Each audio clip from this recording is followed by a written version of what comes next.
So then, we are back with the more understandings from the Renewed Covenant, from the Aramaic English translation of the Word. This translation comes from the original manuscripts of the prophets of Israel, and they are the prophecies spoken of for his people and also for the Gentiles.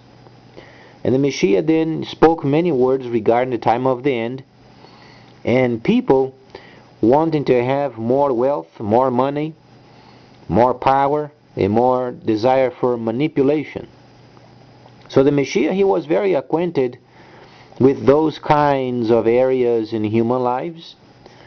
And as he was then given many parables during his time of the ministry, he was then explaining and completing the spring feast. The spring feast is found then in Leviticus, the 23rd chapter, from the first verse until the 21st verse. He was then making a reference of these type of feasts, holy mikras, yet he was given then the people what they should receive in terms of their own intentions. So the Messiah, every time he was speaking a parable related with wealth, the idea of the Messiah was then giving the people the explanation of the Torah, or then the Torah revealing of the oracles.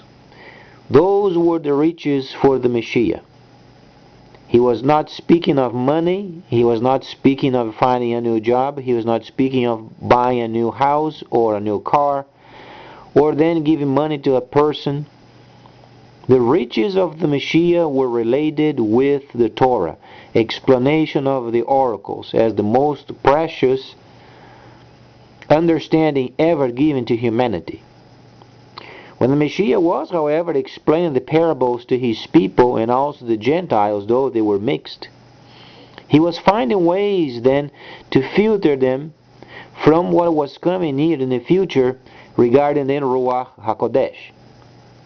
The Messiah knew his people had to go out then and form holy tabernacles, holy cities. So then the holy cities would come in the future as then his people would become obedient. But the Messiah was not for quantity. He wanted equality. And equality came as he was explained then in Mark 8:36, explaining what is then for you to gain the entire world, yet at the end then your lost soul then goes to the Sheol. Because this is precisely what is going on. When the people they are caught up in riches, and they want riches, they want the world, they want manipulation, they want to make this system to work, so they gain the world, yet their souls then are lost. This is what the Messiah is speaking of. Those are not my words, but his. Because he said, for what is profited a person if he or she should gain the entire world, yet should lose his soul? What is he speaking of? He's speaking loyalty to the Torah. This is precisely what he's saying. Because as he was then explaining the miracles and the many functions of Ruach HaKodesh, he was then revealing the Torah. And the Torah is then a protector of the person's soul against going to Sheol, or then lost a soul. So the Messiah, while he was explaining those parables regarding then riches, he was not saying to you, if then you are obedient, then you are going to receive riches. Many people think if they are obedient, then they receive riches. That's not what the Messiah was explaining. In fact, most popular is the contrary. When you are obedient, then you are persecuted. Because his people then revealing the truth of the oracles and of the Torah and pointing people back to the instructions. The Messiah said, very wide is the way that leads to destruction. Because he knew there is only a salvation only, and his people that have to go out and form holy cities as Yohanan was living in a holy city. Now observe what then the Greco and the Romans have done in the future. They have taken the Megillas of the time from the stolen cities. Then they came around with a pile of Megillas. They did not know what to do with it. They sometimes had the proper intentions, trying to find out if they would go to heaven or not. They couldn't decipher the Megillas in a proper understanding in terms of times and seasons. They were never taught. So they had to come out with a document. They would manipulate the political understanding of the time, and then would manipulate the people on their behalf. Then you find Yahan on the island. You find Yahan, then in the 10th chapter going out of the island. If you believe he was on the island, then he had to come out of the island and prophesied on the mainland. Already does not make any sense.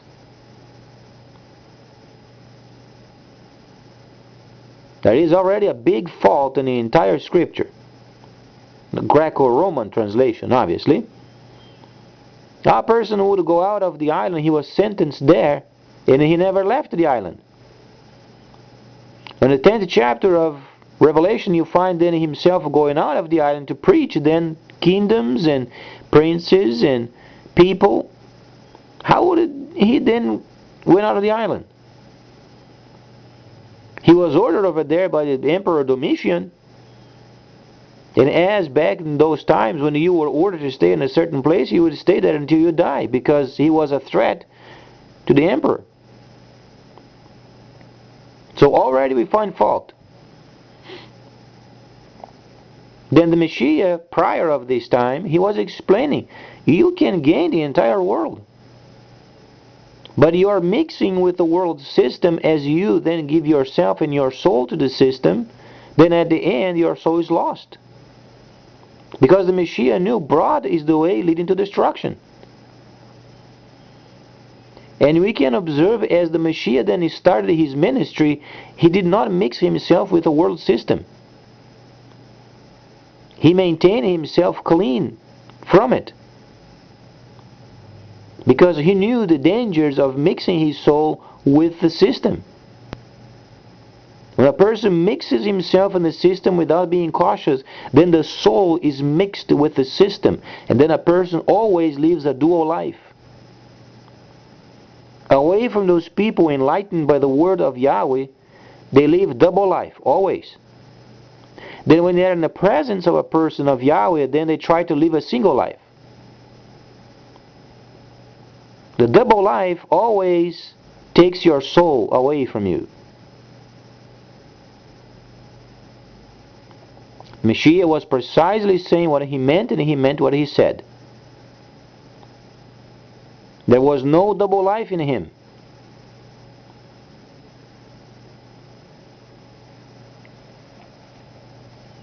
So what is he trying to say to us these days?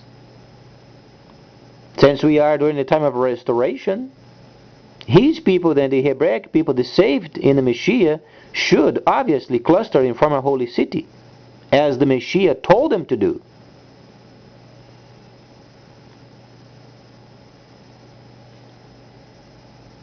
But then people, they rationalize. Then the dual life starts then speaking. Then the demons in them try to find a reason why it should be what is so. And then comes rationalizations. Oh, but in finding worldly answers for the very reason the Messiah said, those who would be speaking of him plainly and cleanly would be persecuted. Don't think you are going to try to live a double life and then try to serve the Messiah. No, you are very much mistaken. Either you serve the Messiah or then you serve the world. And to serve the Messiah, you have to put your life on the line. If you don't have the courage to put your life on the line, then you are not worthy. The Messiah said. If you try to preserve your life, then you lose it. What is he saying? If you don't speak up what the Messiah told his people to do, and you preserve your life, then your soul is lost. So that's the point when you make your deal with the world system. You always involved with the world system and always trying to find an answer to the problems. And there is no answer. Either you are obedient and obey what the Messiah said and put your life on the line, or you are not worthy.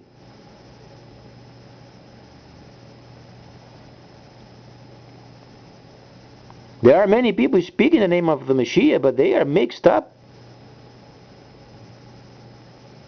Some very known people that do know the scripture, but then they mix their lives with the system rather than encouraging the Hebraic people to form and to cluster a city. Always rational. I'll extend a bit longer until the time comes. This is what the Messiah said. So then, understanding our responsibility before the Messiah, and understand that we must make a stand for his name and who he is, then we read Revelation the 8th chapter regarding then the time of the end, as per also Daniel. But then those people who have them mixing with the world, then they can explain those prophecies, can they not? Daniel then, the prophet, said at the end, many would go to and fro, and knowledge would increase. He spoke also the base of the statue, that iron would not mix with clay. So then, he was explaining at the end, the nations would come together and try to adhere to each other, and it would not work. Era is breaking. If you don't think what the Messiah said was true, observe what the prophets did and spoke before him. You are observing Europe breaking. And that was only the prophet Daniel. Don't you think what the Messiah said is much more important?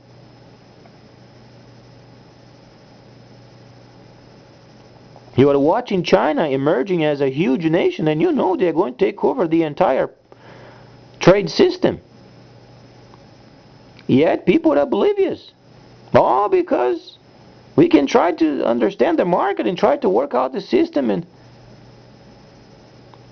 invest in our industry, being Americans, because then we have watched the country not privatizing and not retrieving our military from the world. Do you think they care regarding industry?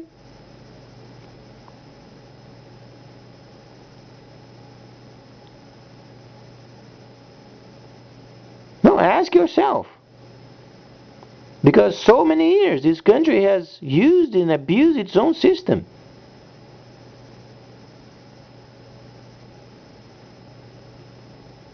Do you think they understand heavy industry? They don't give a rip. Because if they were truly caring for our country and our system, they would be privatizing a long time ago. Any country in the world, when you face the problem and you face then these nations on television or on the radio when you listen, they privatize. That's the first step.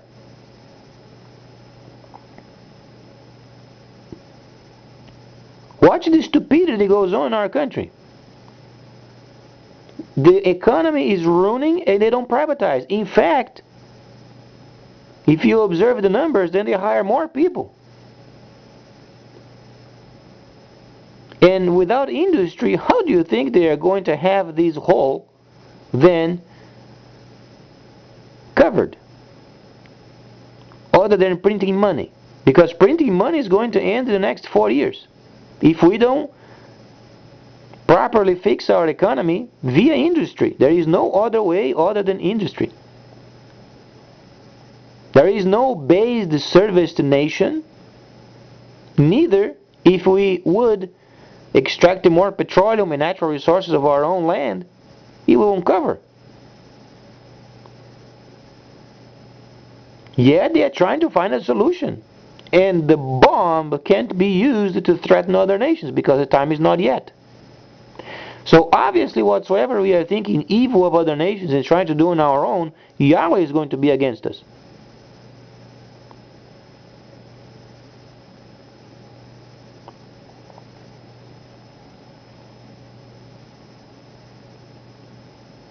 Because we are dealing truly with a scoundrelized nation. We have to be honest. They don't care. Because they're going to work together, they don't care. They simply don't care. They are earning so much money. They are so much protected. They are not interested. They want to maintain the problems as they are. Try to understand. It's their way of playing around with their day. They simply enjoy each other's incompetence. Try to understand. We regular people, we have our objectives done and we try our best to get the product out as then industry should demand. When we step into the government, they like to have those skirmishes because they thrive via skirmishes. So they enjoy each other's incompetence. They don't give a rip. Your indicator, if they are responsible, if they are then proper people, we would have been privatized a long time ago. Indicating they want to do otherwise. Meaning skirmishes, enjoying each other's incompetence. And we have to be honest.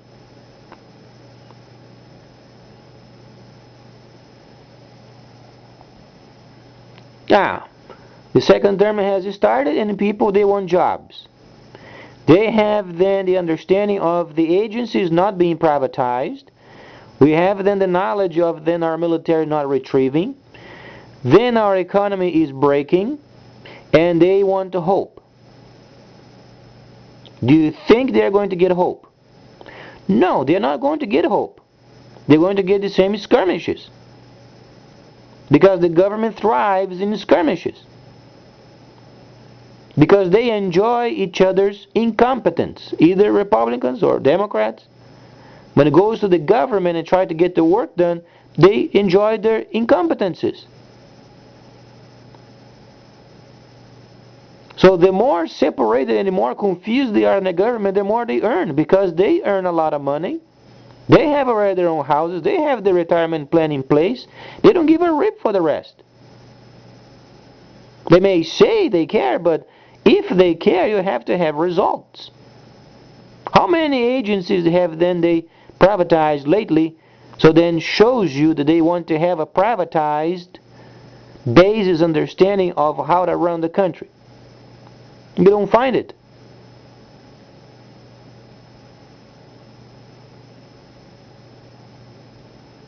Then you find a Speaker of the House earning $225,000 a year, nice benefits, government credit card, nice car, doesn't pay gasoline, huge benefits everywhere you think of.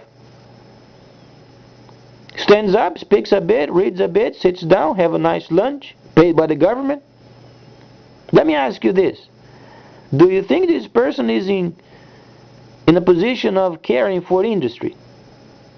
He doesn't give a crap. Has he given himself to the point of saying, okay, let's take a pay cut? No, you don't hear it. Are we going then to move forward then thinking that the government is going to take care of the problems? They don't care. We, the people, we were never involved in such a rich atmosphere of being involved with people earning so much. You're speaking 2, 4, 5 houses, more than a couple of boats, and then more than sometimes 10 cars. It is so much rich, it is absolutely of another world. And then you are going to explain regarding industry. Do you think they care?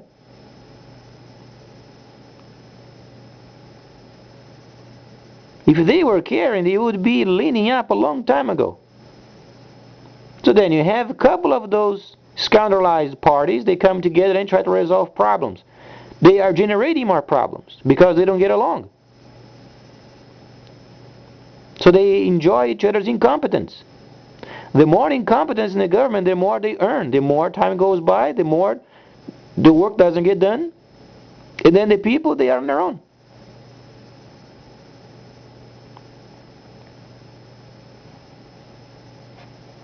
I don't think the GOP candidate will do any other action than whatever he is. No, he would not. Because then the other party would then be against it.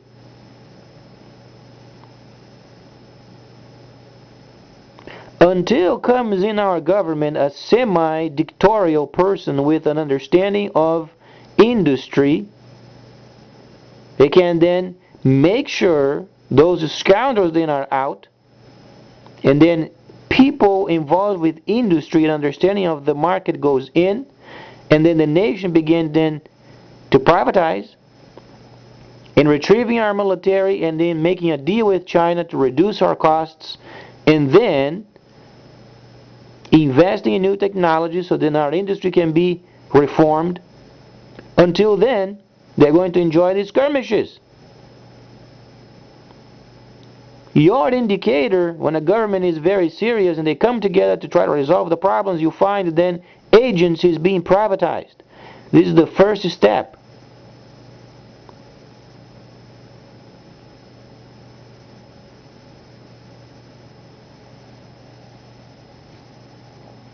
Now, go along with the government.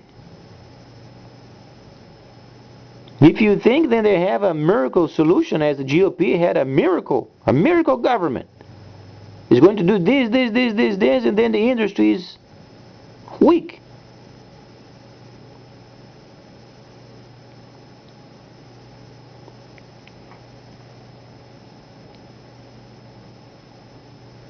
But then people, they try to come together. How are they going to come together and try to make this system to work if a worker receives so much to take care of his or her own life, and then the entire administration, they come together and they enjoy skirmishes?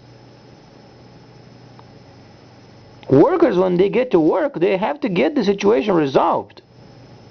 Politicians, when they get to work, they are generating skirmishes. You get up in the morning and you have solutions in your mind how to take care of the problem when you get to work. They think the entire night how to create problems, so then when they get to work they have something to skirmish with. It's a new kind of life. You are never exposed to it, but this is what they do. How many problems they can generate to maintain the liking of the incompetent. That's the way the government functions.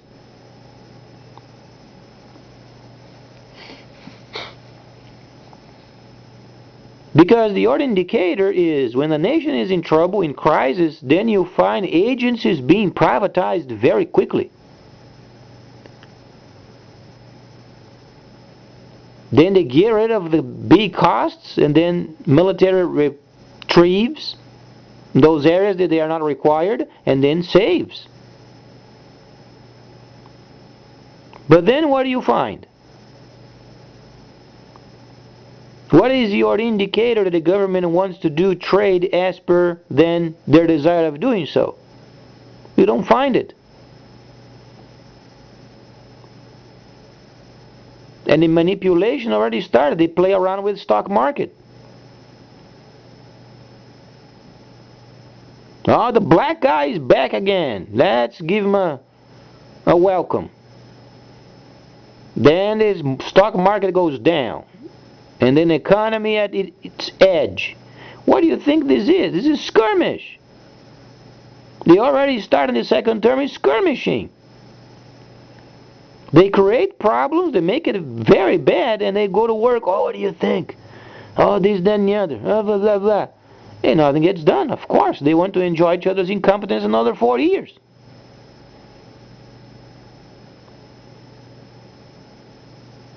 It's a very dirty game up there. If you think you are a straight person, you get up in the morning, you have solutions to your problems, when you get to work, you resolve them. Doesn't work in the government. The government is the contrary. They find every problem they can ever find it, and then they go to work and then create more trouble, and they enjoy the skirmishes.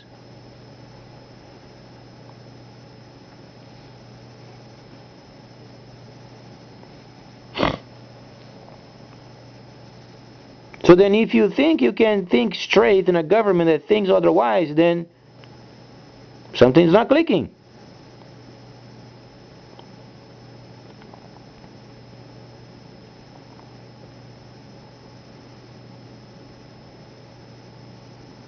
Your indicator of being industrious is always related with governments coming together in times of crisis and get rid of the entire agent or agencies involved in a system that does not profit.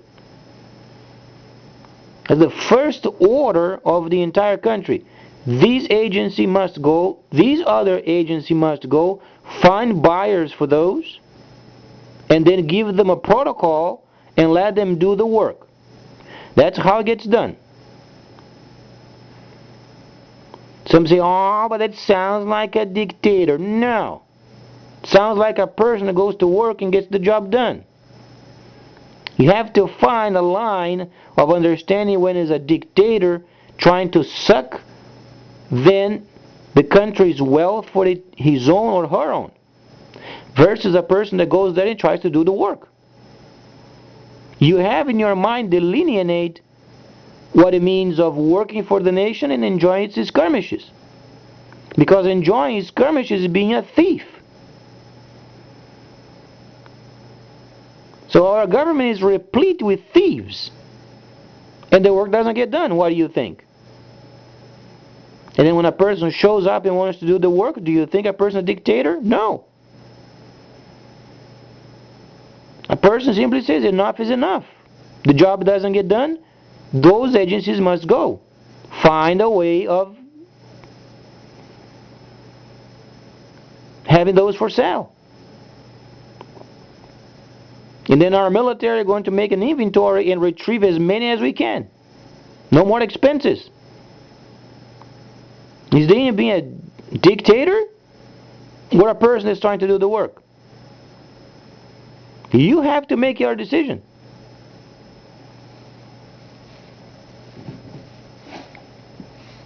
Because then we citizens, we are dealing with the worst scoundrels of the planet. Oh, they are the scoundrels. You can be sure of it.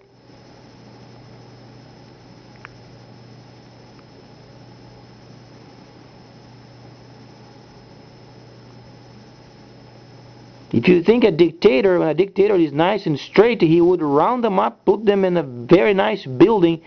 These are the problems, we want solutions today. And then put the army in front of the gate. Nobody gets out of this building if then those topics are not resolved. Can be sure of it, they would be resolved by the end of the day. But then you have to have a firm pulse to do this.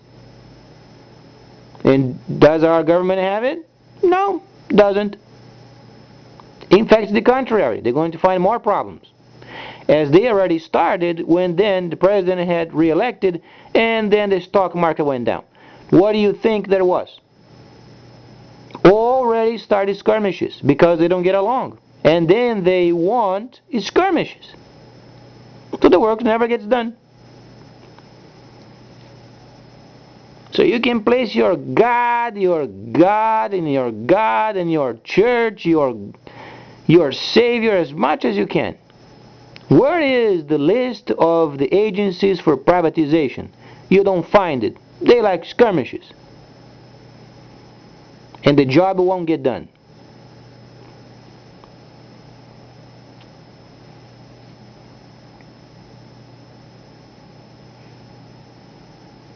Then comes the Chinese leadership. It's changing in a few days. Our president should be over there in China. If he truly means industry, if he is interested in fixing our economy, he should be in China. there with the people and verifying what's going on and being there with them and congratulating the new person and then making a deal. What can we do to revive then our friendship in terms of what we owe you and so on and so forth, and then try to get their military more active around the world in patrol so then we can retrieve? This is what it means, industry.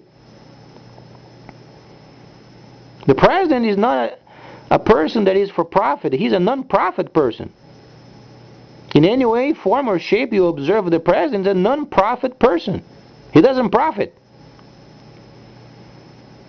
Only his decisions are profitable.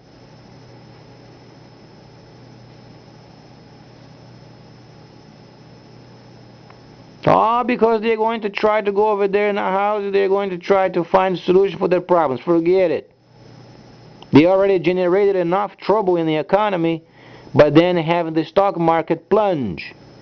So they're not going to tackle the problem. They're going to talk about then what they have created.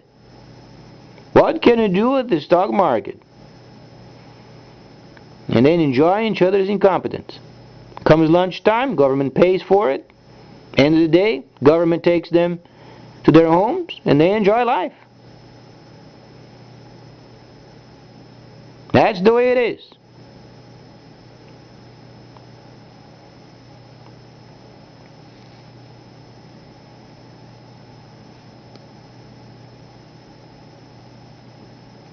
So then the Messiah said, "He who desires to come after me should deny himself and take up his stick and come after me." He is explaining then the Torah. He's not speaking of himself as the person, he's speaking of a Torah understanding person. Understand the path of Yahweh. He was indicating the path of Yahweh then is given if you then want the path of Yahweh and then salvation at the end. Understand then the path and do what the Messiah did.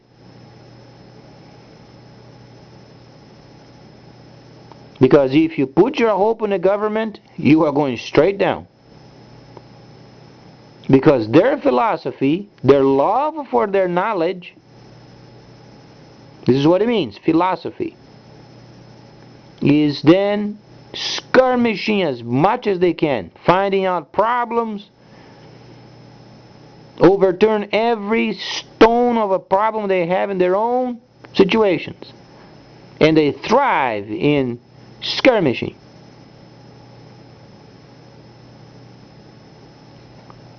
And the people so hopeful, then they are there. Oh, what about industry? We want jobs.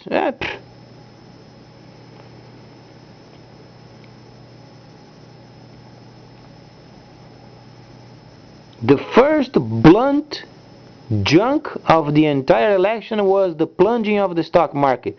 Already indicated precisely what they want. Skirmishes.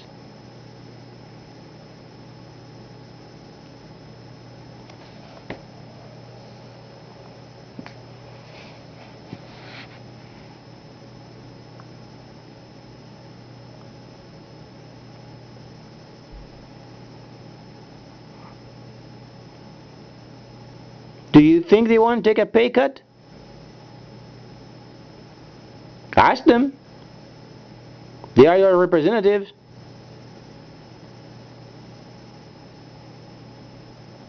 And once you enter those kinds of atmosphere, boy, you don't have to be concerned with anything else. They eat, they have breakfast, they have lunch, they have then snacks, and then they sit up their own agenda. When they stand up, they read, they go down, and then they read a bit, and then end of the day.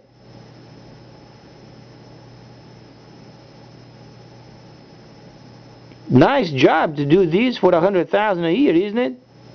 Benefits, government credit card, get a nice card, and you have a car for yourself, and then gasoline paid by the government. Have your own house paid for. You are thriving. Are you going to be concerned with industry? You are never from industry? You never worked in a factory before? You came from a law environment and studying papers and blah blah blah. Do you think they're going to care for the industry? They were never in the industry line. They never worked in industry before.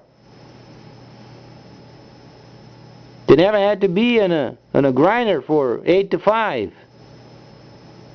Do you think they're going to learn how to have industry? No, I don't give a crap.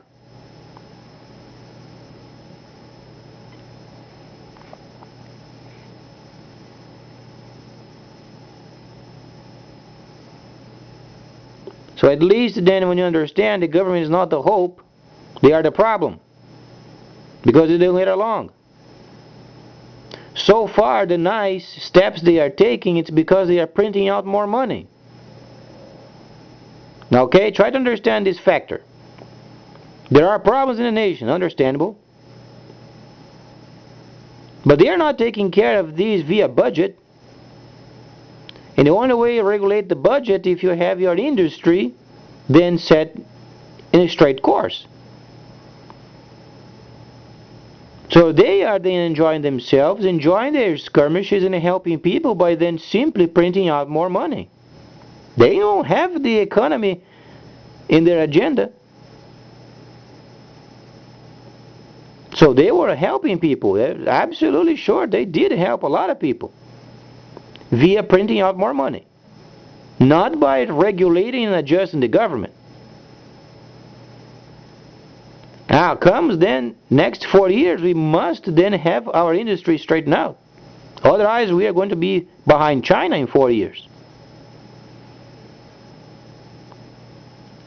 Now, when they give you the indicator, because IMF already said we must then absolutely fix up our economy in the next 4 years, or then the economy is going to crash. Because the money is printed so much, it doesn't match up with the value of the market. It comes a point where it crashes. And then your indicator that it would come together seriously, then they drop down the market in front of your eyes. Then the stock market takes a plunge. What does it say? They don't care. They're going to print out more money until our economy breaks.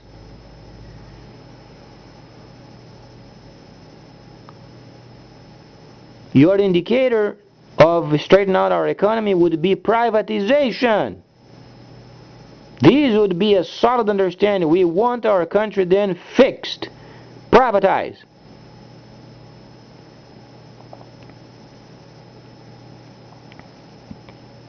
Agencies not profitable, privatization.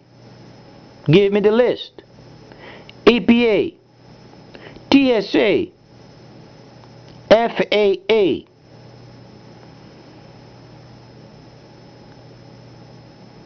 and many others. Those are not profitable. Get rid of them. Find private companies, give them a protocol, and let them deal with it. Admiral Nimitz, when he was sent then to Pearl Harbor, the president simply said, you go over there, take care of the problem, and don't return until the job is done. And he went over there, he was busted. The airplanes busted. The naval over there, the naval area was bombed. People dead everywhere. Ships destroyed. He had to take a quick inventory of the flat tops without sea and then make war with those. Because the rest of it was busted. So what was the tone of voice of the president? Was it not like dictator? Or he meant truly understanding the problem of our economy? No, the tone of voice was dictator. But was he a dictator or a person truly, seriously trying to get the job done? Is our president serious? Can he then sit down over there and having a piece of paper, what are then the agencies that are not profitable? Give me a list.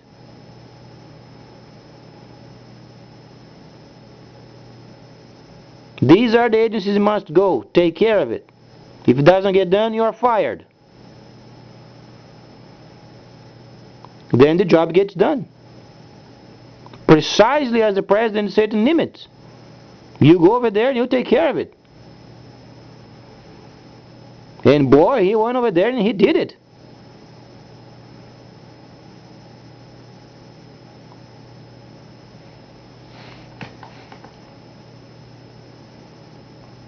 Quite frankly, I don't think the president is this strong.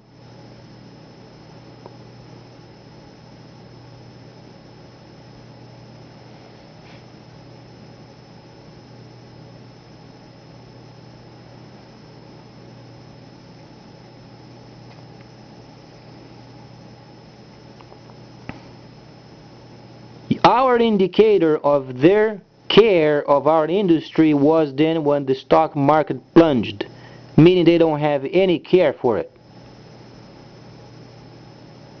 We were again deceived.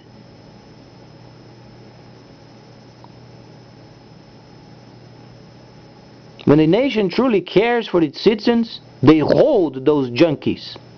Don't ever let the market go down. Indicating people that we care, we have a hold of the situation, and we want our industry back, and we do whatsoever we can to revitalize it. China is over there going through election. Where is our president? China is industry.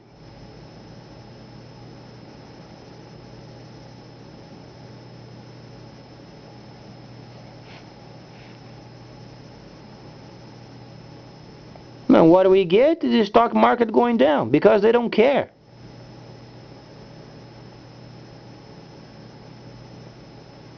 And if you ask them, can they take a pay cut? They would say no. They're going to do their skirmishes.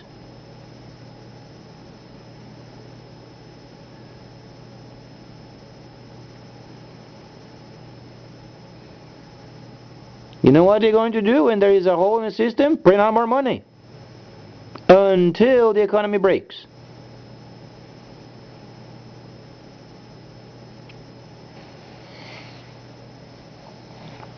You used to live in a country before with an economic crisis very badly. And the nation started improving when agencies were privatized. Kid you not. Shortly after, about a year and a half, the results came. Boy, they were very positive. Because the government then was put in check. The abuses of the government and enjoying their incompetences was then put at bay. And the people, the citizens, they were around those politicians. They began to discover abuses beyond imagination, such as at a certain point then even the dog of the president's wife went to the veterinarian and was paid by the government. And the people found out. They didn't like it.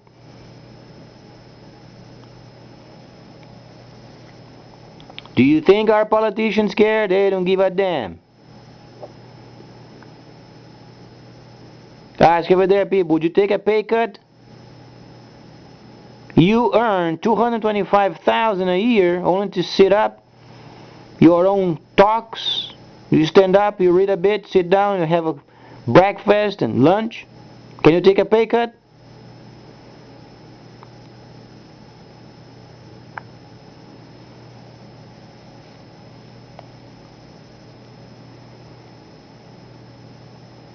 They don't give a damn.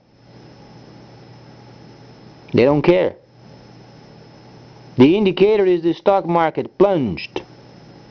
Rather than the people being comforted, rather than they would come together and truly work through the problems and try to find ways of improving our industry, then what they do? They create skirmishes because it's not the problem of creating jobs now, it's the problem of saving the economy or saving our country from then ruin, creating problems. So they're the same scoundrels ever.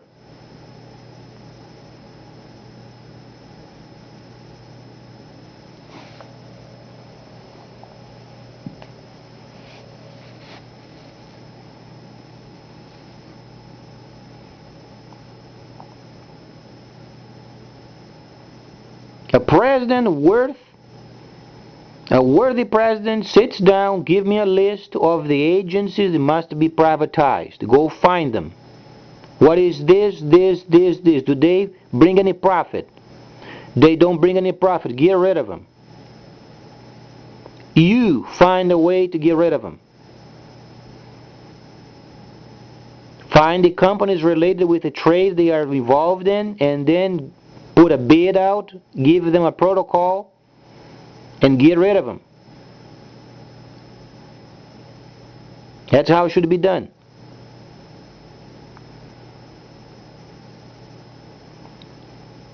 But then the politics are set in such a fashion where then whatsoever the president speaks is not very relevant.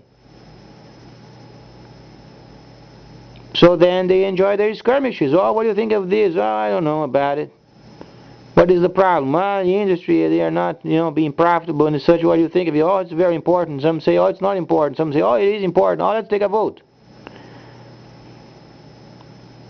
And then the day of the vote, a lot of people don't show up. Then they can make resolution. No, they can't, because many people didn't show up. Why didn't they show up? Well, we don't know. And the Speaker of the House doesn't give a damn. Why didn't you vote for this? Oh, they didn't show up, so they can make a decision. It goes on. What is the other problem? What problem? I think of this. Oh, this way. No, the other way. Let's take a vote. And then when the day of vote comes, then people don't show up. Then the decision can be made. By the end of the month, the money has to be printed out to pay those damn stupid scoundrels. And the economy doesn't improve. That's the way our government works. So for those straight people over there to get up in the morning very early and you have ideas in your mind and to get the work done, cleaned up, taken care of at the end of the day, when you speak of the government, is the contrary. And the work never gets done.